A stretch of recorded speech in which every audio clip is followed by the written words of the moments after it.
Bienvenidos estudiantes del curso de Análisis y Diseño de Sistemas SISI 3015. En el capítulo número 2 vamos a comprender e ilustrar los sistemas organizacionales. El primer objetivo de este capítulo número 2 es comprender la perspectiva de la organización como un sistema.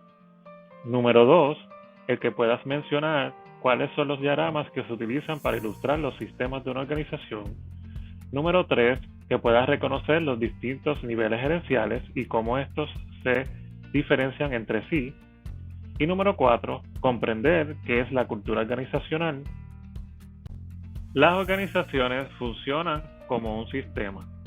Como vemos en la imagen, tienen entradas, que puede ser, por ejemplo, materiales, materia prima, información, entre otros elementos.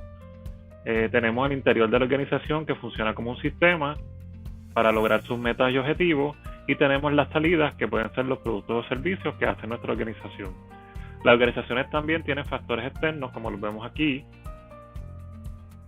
que no controlamos y que tenemos que trabajar con ellos. Por ejemplo, la comunidad tiene factores como la educación, los ingresos, la población, que afectan nuestra organización.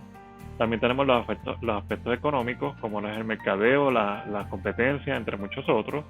Tenemos el aspecto político de los gobiernos estatales, locales y federales, y tenemos el aspecto legal, que son las leyes y las guías que debemos seguir como organización. Dentro de los múltiples diagramas que existen para ilustrar los sistemas de una organización, uno de los más comunes y más utilizados es el diagrama de contexto y de flujo de datos. Este se compone de tres elementos principales, como vemos en la imagen.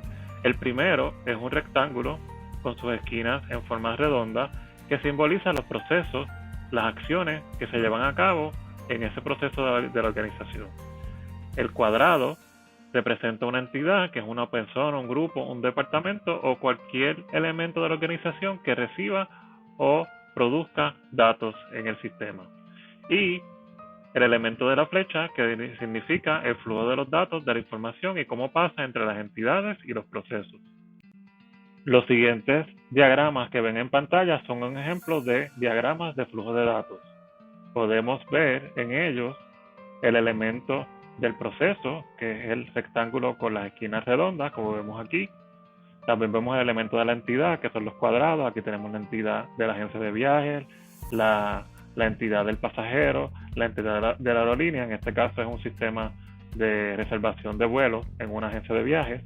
Y también tenemos el elemento de la flecha, que representa el flujo de los datos entre las entidades y los procesos, como por ejemplo los vuelos, la información del pasajero, la información del ticket del avión.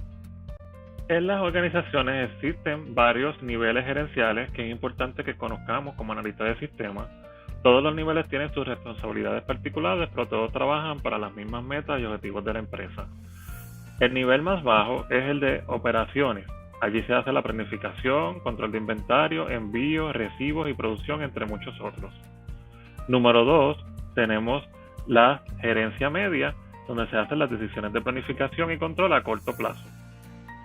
Y número 3, y en la cima de esa pirámide, tenemos la alta gerencia, en la cual se enfoca en el futuro, se toman las decisiones que deben guiar la gerencia media y la gerencia de operaciones.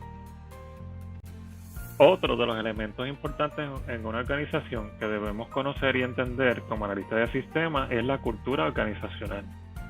¿Por qué es importante que lo conozcamos como analistas y diseñadores de sistemas? Porque entender y conocer esas culturas y subculturas en una organización nos ayudan a anticipar y superar la resistencia al cambio que surge cuando estamos implementando un nuevo sistema. De igual forma, son determinantes para saber cómo los usuarios en esa empresa utilizan la información y los sistemas.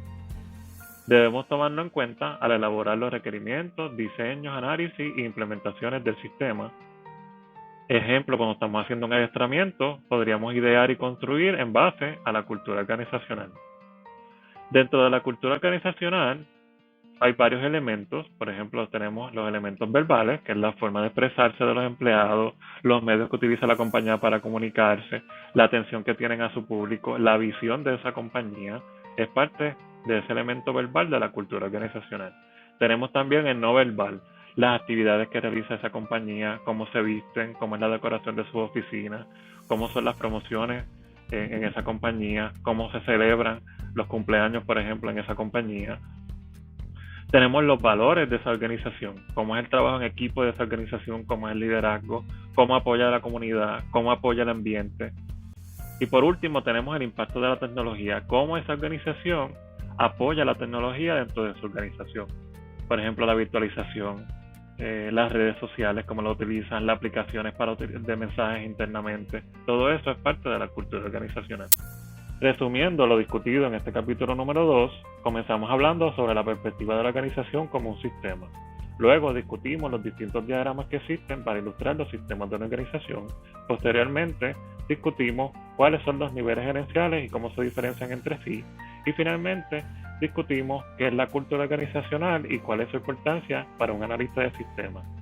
Cualquier duda o pregunta que tengas con el material de este capítulo número 2, no dudes en contactarme a mi correo electrónico o a mi número telefónico.